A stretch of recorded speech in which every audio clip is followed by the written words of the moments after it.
क्या आपने कभी तेल से सने हुए कपड़ों के ढेर में अपने आप आग लगते हुए देखी है? जब आपने उसमें आग नहीं लगाई हो, अपने आप इसमें आग लग जाए।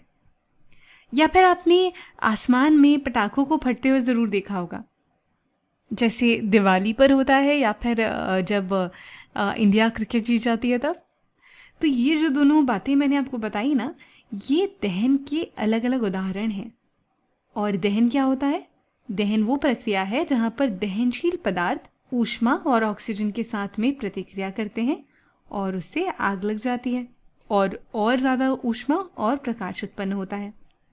लेकिन दहन हमेशा इतना साफ तौर पर दिखाई नहीं देता। कई बार दहन बहुत धीमा होता है, इतना धीमा कि हमें पता भी नहीं चलता है कि कुछ ऐसा हो भी रहा है। तो यहाँ इस वीडियो में हम दहन के प्रकारों के बारे में जानेंगे और हमने यहाँ पर 2 भागों में 2 वीडियोस बनाए हुए हैं। पहले वीडियो में हम जानेंगे कि तीव्र दहन क्या होता है, साथ ही स्वतः दहन क्या होता है। वहीं इस श्रृंखला के दूसरे वीडियो में हम जानेंगे कि विस्फोटक दहन क्या होता है, साथ ही मंद दहन क्या होता है। तो चलिए इस वीडियो में सबसे पहले शुरुआत करते हैं जानकर कि तीव्र दहन या रैपिड कंबशन क्या होता है। तो सोचिए कि जब आप किचन में कभी भी गैस में आग लगाते हैं तो क्या होता है। जैसे ही आप गैस के पास एक लौ लाते हैं, लाइटर या फिर माचिस की तीली लेकर आते हैं, तो उसमें जल्दी से आग लग जाती है ना।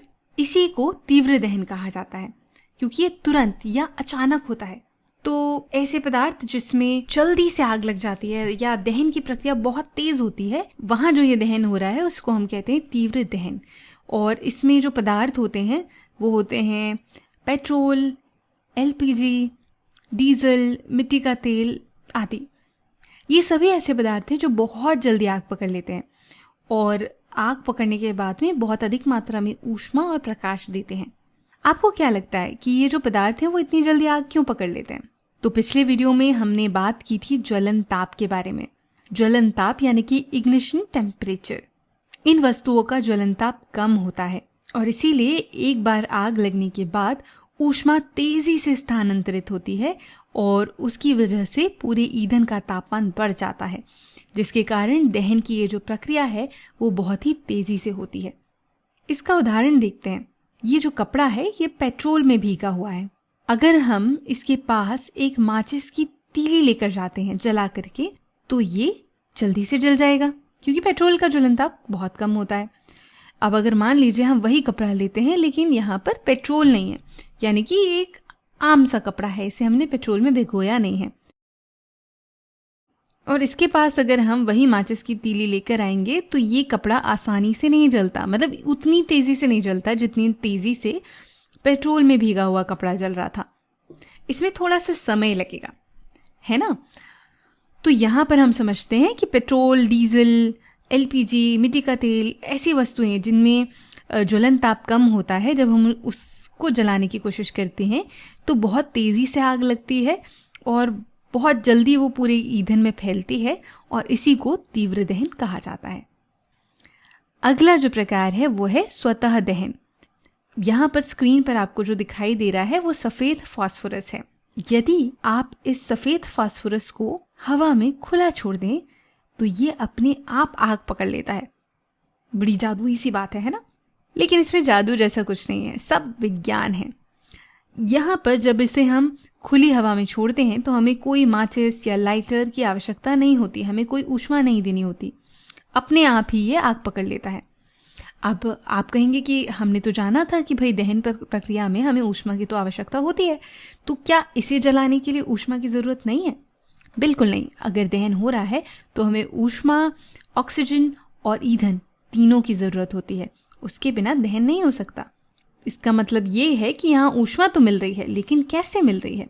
तो ये जो फास्फोरस है इसका जो ज्वलन तापमान होता है वो कमरे के सामान्य तापमान के बराबर होता है, यानी कि कमरे के सामान्य तापमान में ही ये आग पकड़ सकता है और इसके लिए इसे कोई माचिस की तीली, कोई चिंगारी, कोई ऊष्मा की आवश्यकता अलग से नहीं होती है। जब इस प्रकार से कोई वस्तु अपने आप आग पकड़ लेती है, बिना हमारी तरफ से ऊष्मा दिए हुए आग पकड़ लेती है, तो उसे ही स्वतः दहन कहा जाता है। स्वतः का अर्थ होता है अपने आप, तो ये ऐसा दहन है जो अपने आप शुरू होता है या अपने आप लगने वाली आग। अब आप कहेंगे कि भाई सफ़ेद फास्फोरस तो हमने देखा नहीं, कुछ ऐसा बताओ ना जो हम सामने देख सकें कभी असली जीवन में।